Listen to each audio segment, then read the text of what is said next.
Good afternoon, Chairman and distinguished members of the committee. My name is Corey Marshall, and I serve as the Director of State and Local Government Relations for the Chamber of Progress. We urge your committee to strongly oppose 580, which would create the country's highest tax of its kind, significantly increasing the financial burdens on consumers and businesses. I heard Colorado mentioned earlier, and I'd want the committee to know that there's been significant fallout in the business community, the small business community, in the state of Colorado. Many families work in long hours, students, elderly people, the disabled community, and those living in rural and remote localities depend on affordable and accessible delivery services for prescriptions and other essentials. Some may believe that delivery services are a luxury convenience, but for a growing number of Minnesotans, they have become a necessity. And as someone who grew up in a struggling community, a low-income community, I know what a necessity is versus a convenience. This is not a convenience for the single mother looking to get milk to her children. It's not a convenience for a senior citizen looking to get things delivered to them when they don't have family to do it. And it's certainly not a convenience or a luxury for folks living in food deserts.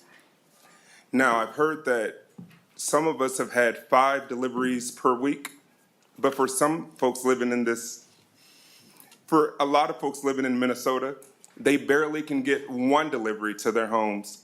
They barely could afford one delivery to their homes. The rising cost of food and other necessities falls especially hard on lower income households.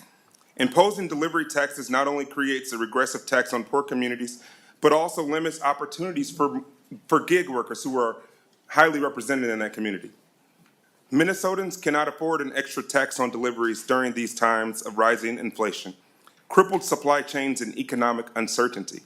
This is especially true for seniors, as I've mentioned, the disabled community, and underprivileged populations living, again, in food deserts, who are most likely to rely on grocery delivery.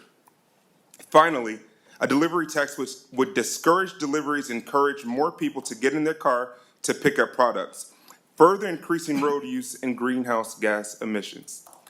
A delivery truck can drop off 20 deliveries in a 2-hour period. If those folks aren't logging onto their phones to order delivery services, that'll put 20 to 40 more people in that 2-hour period on Minnesota roads. If signed into law, Minnesotans would pay the highest delivery tax in the country. Now, I've always known Minnesotans to be a leader in every endeavor. Do we want to be a leader in taxing our communities, our low-income communities? I don't think so. We strongly urge you to oppose HF 580 and instead prioritize lifting up the most vulnerable populations while supporting economic growth and opportunity for all Minnesotans. Thank you for your time.